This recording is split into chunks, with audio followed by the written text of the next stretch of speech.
Audio Jungle.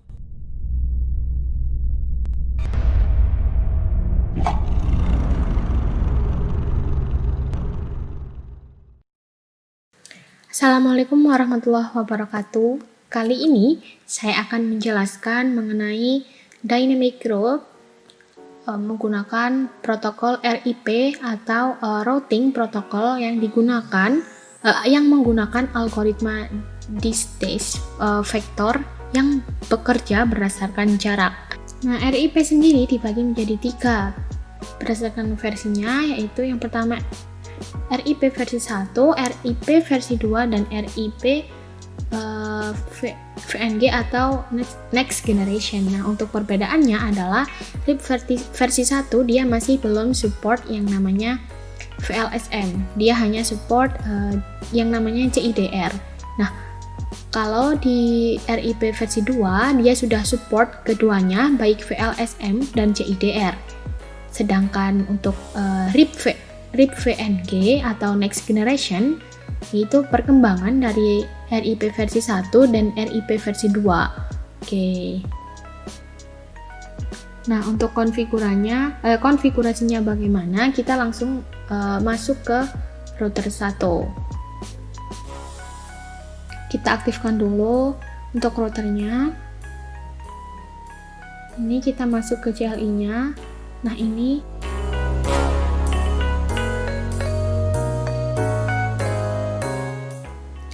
adalah tampilan exit mode, yaitu tampilan pertama jika kita baru masuk ke CLI. Nah, exit mode. Nah, untuk cara mengaktifkannya, kita bisa menggunakan perintah enable. Nah, jika ada tanda tagar, kita sudah berada pada privilege mode. Oke. Adalah atau mode di mana kita bisa melakukan beberapa monitoring seperti ping trace, router, show IP, dan sebagainya. Oke, karena di sini kita akan melakukan konfigurasi, maka kita akan masuk ke global configuration. Caranya dengan konfigur terminal. Sini kita bisa melakukan konfigurasi secara penuh. Sekarang kita aktifkan dulu interface serial yang terhubung dengan router 2. Oke, dengan perintah no shutdown, lalu kita berikan alamat IP address. Karena di sini menggunakan slice 30, maka ada 2 alamat IP yang valid atau aktif. Oke, sekarang kita masuk ke Fast Ethernet 2/0 yang terhubung ke jaringan lokal.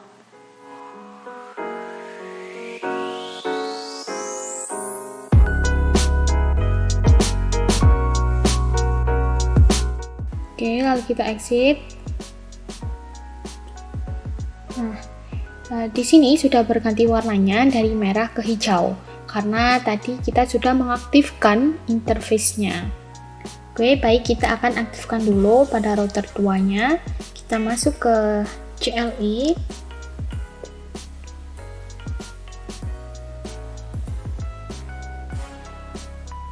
Jadi pada perangkat Cisco belum ada konfigurasi menggunakan GUI, kita masih menggunakan CLI, tapi keuntungan menggunakan CLI ini kita bisa menghemat RAM dengan pemrosesan yang cepat daripada menggunakan GUI. Kita masuk ke global configuration untuk melakukan konfigurasi secara penuh.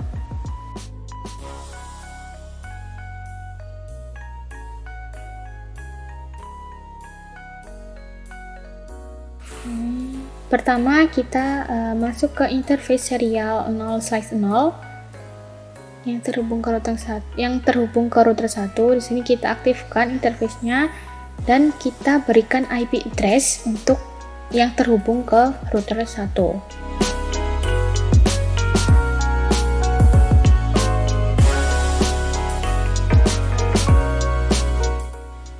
Kita exit, kita masuk ke interface serial 1/0 yang terhubung dengan router 3.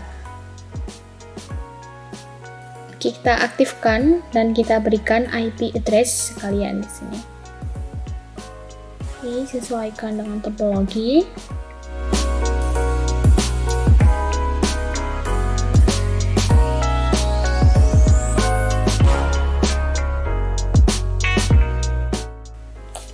sekarang kita masuk ke fast Ethernet 2/0.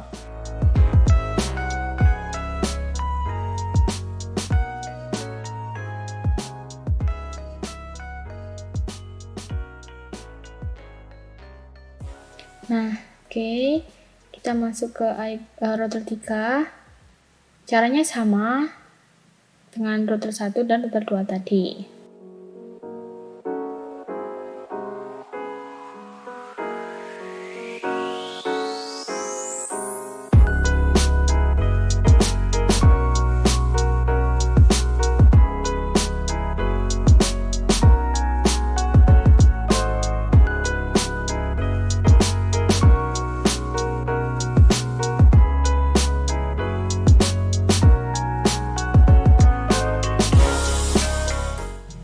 Nah, setelah konfigurasi IP di semua router, sekarang kita konfigurasi IP address di setiap klien atau PC pada setiap routernya yang terhubung langsung dengan routernya.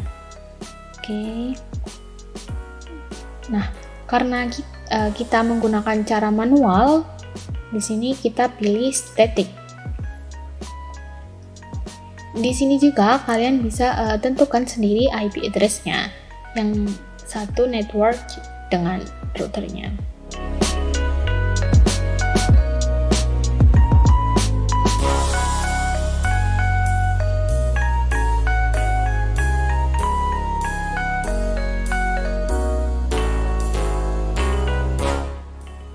Nah, di sini gateway-nya adalah IP router yang directly connected dengan client. Oke. Sekarang kita masuk pada PC 2. Caranya sama seperti pada PC 1.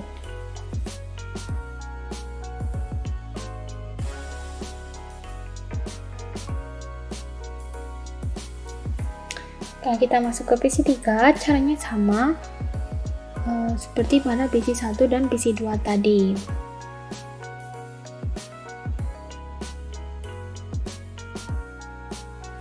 Jika pada setiap PC sudah tersetting, kita akan konfigurasi routingnya.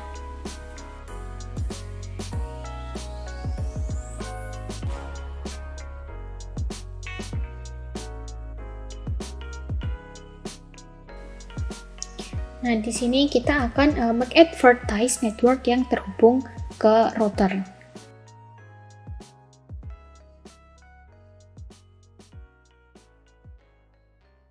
Nah, di sini kita advertise network yang directly ke router 1.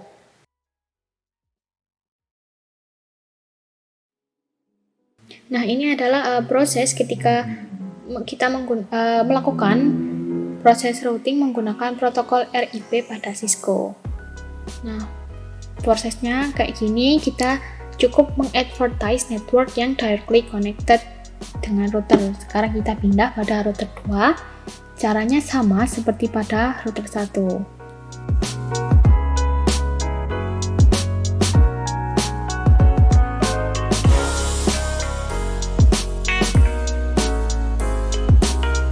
Kita masuk ke router 3. Oke. Caranya sama kayak yang router 1 dan router 2. Oke. Kita pilih router RIP, kita advertise network yang di-connected pada router 3.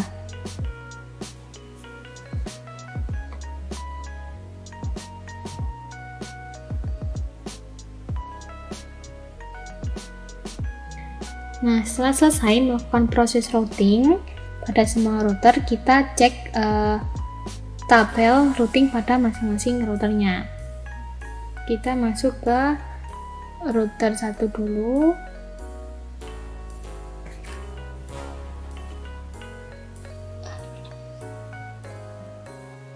Nah, sini ke mode privilege mode.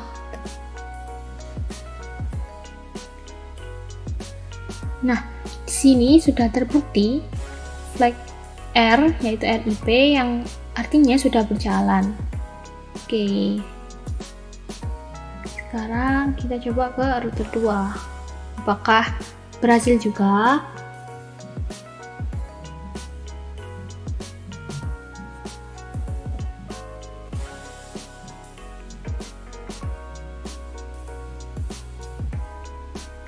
Nah, di sini juga sudah ada flag R-nya, yang artinya routing RIP sudah berjalan pada router 1 dan router 2 ini tadi.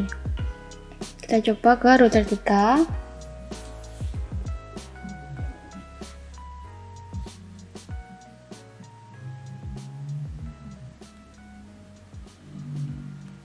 Di sini juga sudah ada tanda flag R-nya.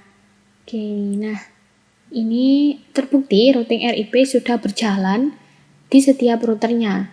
Nah, sekarang kita akan mencoba melakukan ping dari setiap klien di setiap router ke klien lain. Oke.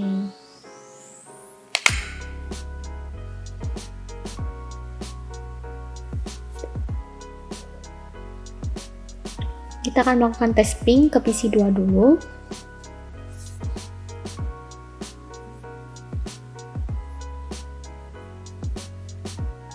Kita tunggu. Nah, di sini sudah berhasil, atau pesan yang kita kirim menggunakan CMP sudah terkirim ke PC 2. Nah, bagaimana dengan PC 3? Apakah berhasil juga? Kita ping alamat IP-nya. Kita tunggu.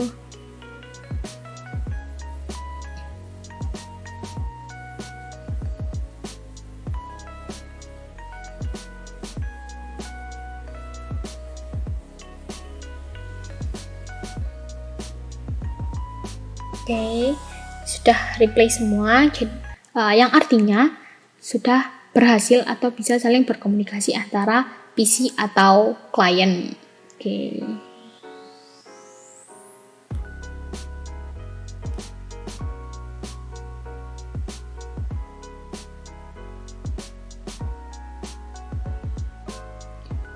Nah, static route itu biasanya digunakan di skala kecil. Nah, kalau untuk RIP ini bisa digunakan untuk administrator ketika mereka membangun sebuah jaringan dengan skala menengah, yang artinya memiliki banyak router gitu. Dan di situ juga tidak mampu lagi yang menggunakan static route. Oke, mungkin itu saja yang bisa saya sampaikan di materi routing dynamic dengan protokol RIP ini. Kurang lebihnya mohon maaf. Wassalamualaikum warahmatullahi wabarakatuh.